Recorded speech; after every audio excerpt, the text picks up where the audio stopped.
everybody. Ron here, and beside me is Jay Connor, a legend. In my own mind. and in his hometown as well. In my hometown. Okay, behind the camera today, holding the camera, is Beverly, my wife. And reading the questions today is Carol Joy. Hello, Carol Joy. So it's a family affair. We are in Pigeon Forge, Tennessee, on a 3-day vacation here. So we are taking time out to answer your questions. So what would be the first one, Miss Carol? The first one is from Eric Turk in Maryland. Well, hello, Eric in Maryland. So Eric says, this is my first deal as a newbie under the tutelage of Mr. Ron LeGrand. ARV is $207,000, single family corner lot, 1,250 square feet, 3-bed, 2-bath. The seller has nearly completed renovations with basic aesthetics and minor door hanging and painting. The basement will need a little more attention, including recarpeting, which the total estimated cost to finish rehab, $10,000. The seller agrees to sell for what he owes and will sell subject to the underlying debt. I like that. Is a line of credit with a payoff at $171,450. Okay. He doesn't have the cash to finish rehab or if purchasing to pay the $11,000 in closing costs. What would be a suitable exit? Okay, great. Good question. So owes 171, worth 207, which I think is probably low, Eric. I think you've probably conservatized the ARV. Needs tenant work. However, it doesn't mean we have to do the work. Nope. So the answer is go ahead and buy the house. And I'd buy it on a wraparound mortgage. I wouldn't do it subject to. I'd buy it on a wrap. And there are going to be some closing costs on this thing. In Maryland, your closing costs are not $11,000. I don't know where you got that from. They're about 3% or 2%, depending on what county you're in, per.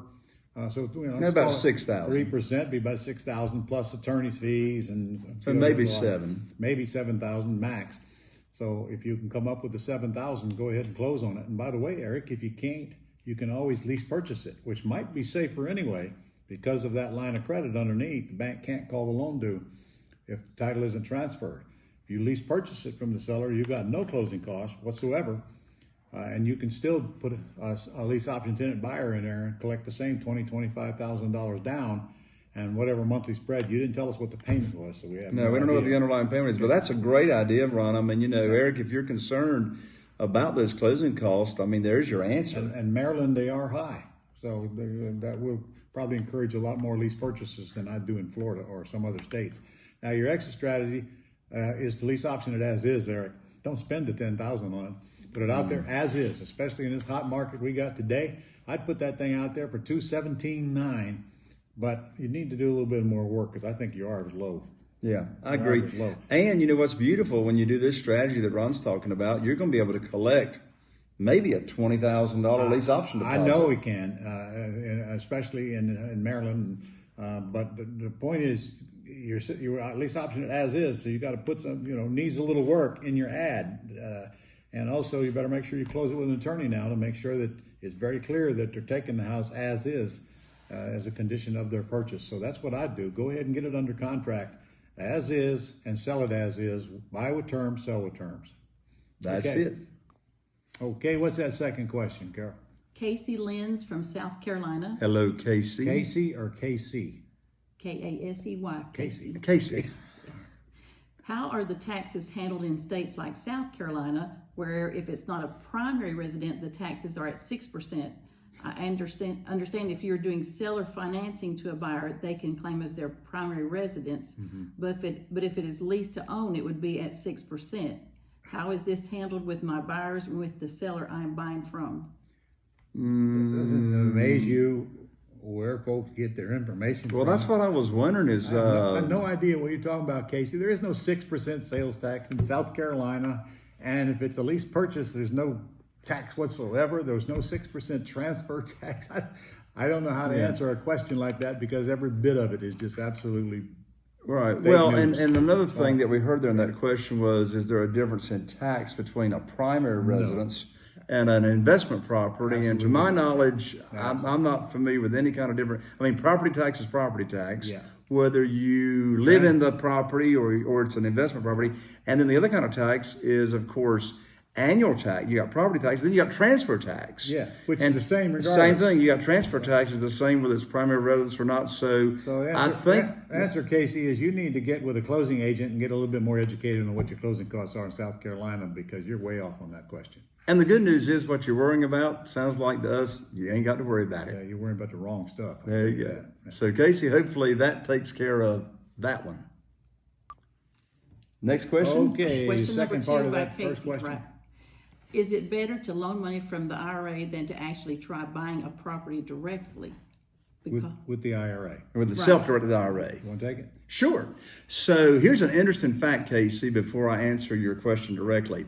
I just learned recently from Quest, from one of the principals, Nathan Long, that 70% of their owners of self-directed IRAs want to loan money on real estate. Yes. 70%. But that's because they don't know how to buy real estate. Exactly. They don't know how to locate the properties, and they don't want to mess, Kasey, with overseeing projects. So in answer to your question, I can only answer from this standpoint. Most people would much rather just loan money from their self-directed IRA to you and other real estate investors because it's passive. All they got to do is sit back and just collect checks or let their interest accrue. But that wasn't his question. The question was, is it better? Is it better? And it's always going to be better to own the property. Your IRA is going to make a lot more money owning the property than it'll ever make loaning out the property, lending out the money. And if you if you buy a property, you put somebody in it, and then you lease option it out, and then tenant buyers, they're supposed to be doing all the work anyway. So frankly, the answer to your question is, come let me train you, and you clearly understand why buying it way better than making loans on it. But the more important question is how to buy that property. How are you going to handle it after you bought it? Because honestly, if you don't know the answers to those questions, your IRA shouldn't be buying a house.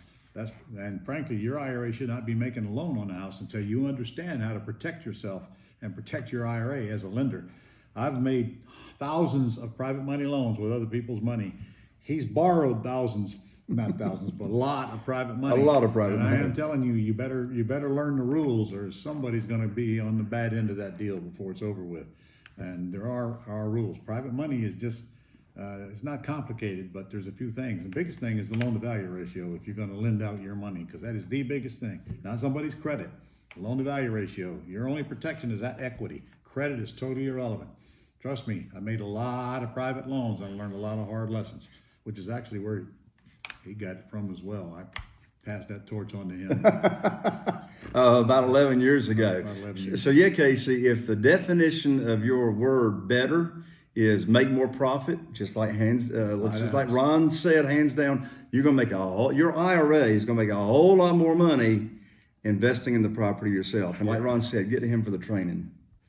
Okay, Carol, next question. Next question is from Warren Moore in Georgia. Hello, Warren. Warren says, if the seller does a cash out refinance and then you take over their debt via subject to or wrap, does the seller have to pay taxes on the money, or is the money considered to the IRS a debt restructuring? All right, let me make this very clear, all of you listening. So he's going to interpret the question. Okay.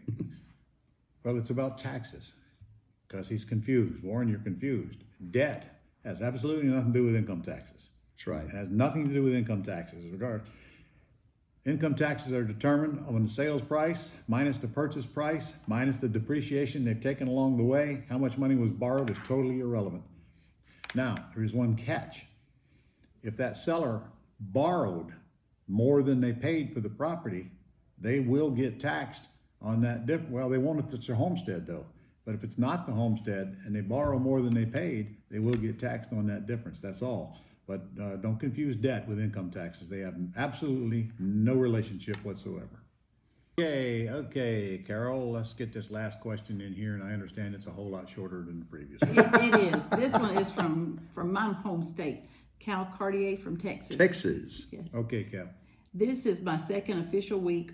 Received a PI sheet. The owner property information sheet. The owner expressed the property is worth $3.3 million, but I'm unable to validate before calling the owner. How can one find out about the comps on these sites? That's easy to answer. All right. Well, first of all, that's probably too much for you to be working on right now, Cal, if you're brand new in this business. Very unlikely you're going to pull it off. If I were you, I'd work on much less properties. It's just one PI sheet, man. You need 15, 20 of those coming across your desk every week. Come let me train you, and I'll show you how you can get some while we're sending you some. Second of all, comps. There ain't any better comps than right on our dream site. It's at our $297 level of our Gold Club, and they're so easy to read. They're all right there. I've not seen any better site. And you tell me, have you seen any better comp site than the one that's on the Dreams? I haven't. I mean, you need Dreams in this business for many reasons, keeping up with all your leads, but there's another good reason right there. Yeah, that's in our 297 level of our Gold Club. Gosh, you get Dreams, you get websites, you get all these leads, you get a whole mountain of stuff. I mean, Zillow sucks in my opinion for comps. Oh my lands, Zillow is I never look at Zillow for comps. It's too complicated to go on, too hard, and half the time they're not even there. So anyway, the answer to your question is Dreams. Takes care of it for now. I don't know if we answered questions or pissed people off. But I'm sure some of the both. Okay. All right. Well, I'll see you guys next week. Same time, same channel. Great being with y'all. Have a good Christmas if we don't Merry hear from you Christmas. before. Bye-bye.